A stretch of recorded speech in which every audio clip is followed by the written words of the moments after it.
Good evening my dear student, this is Santosh Sonkar, assistant professor, Sam global university Bhopal.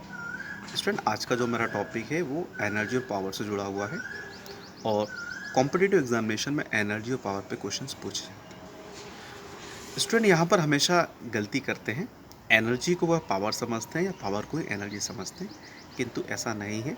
Energy और power में फ़र्क होता है, या हम ये कहें कि एनर्जी और पावर में रिलेशन होती है। स्टूडेंट, यदि हमें एनर्जी को समझना है तो यहाँ पर हम एक मान लेते हैं एक छोटा सर्किट है फॉर इलेक्ट्रिकल सर्किट से।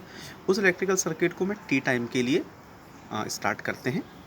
उस सर्किट में हमने अप्लाइड वोल्टेज वी लगाया हुआ, वी अप्लाइड वोल्टेज है, अप्लाइड मैंने किया हुआ है। आई यदि करंट फ्लो होता है तो यहाँ मैं एनर्जी को डिफाइन कर सकता हूँ। Total work done by any electrical circuit is known as energy. किसी विद्युत परिपथ में निश्चित समय के लिए विद्युत परिपथ द्वारा किया गया कार्य ही ऊर्जा कहलाता है। हम स्टूडेंट जानते हैं वर्क इज एनर्जी और एनर्जी इज वर्क। स्टूडेंट, यहाँ पे वर्क से मतलब होता है to move one unit coulomb charge from one terminal of the circuit to another terminal. एक बार और देखते हैं। किसी विद्युत परिपथ में एकांक कूलाम आवेश को परिपथ के एक सिरे से दूसरे सिरे तक लाने में जितना कार्य किया जाता है उस कार्य को ही हम यहाँ पर ईएमएफ सोर्स, विद्युत वाहक बल या ऊर्जा कहते हैं। स्टूडेंट, यदि हम यहाँ देखें तो यहाँ एक रिलेशन निकल आता है,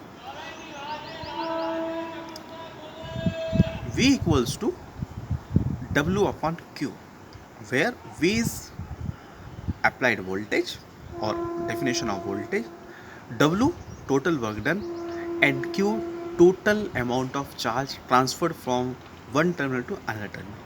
तो स्टूडेंट, इस ये रिलेशन बहुत इंपॉर्टेंट। इस रिलेशन से आप हमेशा आप एनर्जी निकाल सकते हैं। यदि हमें वोल्टेज मालूम हो और टोटल चार्ज हमें मालूम होगा, हम चार्ज को वोल्टेज से आप मल्टीप्लाई कर दीजिए, हमें एनर्जी मिल जाती है। आइए स्टूडेंट, अब हम बात करते हैं पावर पे। Power is nothing but rate.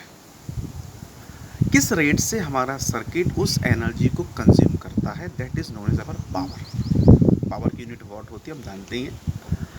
Power can be defined as the rate at which the circuit consume the energy. किस दर से वह एनर्जी को कंज्यूम करता है, वह परिपथ कंज्यूम करता है, उस रेट को ही हम पावर कहते हैं। क्या power is nothing but it is a ratio of total work done by the circuit to total time. यहाँ अगेन एक रिलेशन आया, E equals to P upon T। E energy है, where E is your energy, P is your power and T total time. तो यहाँ हम देखें, sorry student, P equals to E upon T।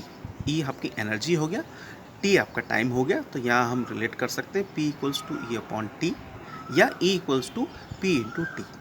Simple सी बात है, यदि मुझे उस सर्किट में पावर कंजप्शन मालूम हो और टोटल टाइम मालूम हो और उन दोनों को मैं आपस में मल्टीप्लाई कर दूं तो मैं एनर्जी निकाल सकता हूं। तो स्टूडेंट, मुझे उम्मीद है कि आपने यहाँ पर रिलेशन देख लिया होगा। सिंपल सा रिलेशन है, E equals to P into T।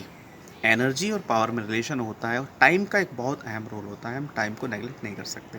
हमें टाइम मालूम हो, पावर मालूम हो तो हम एनर्जी कैलकुलेट कर सकते हैं, या इसके अपोजिट, यदि मुझे एनर्जी मालूम है, टाइम मालूम है, तो मैं यहाँ पर पावर को कैलकुलेट कर सकता हूँ। Thank you.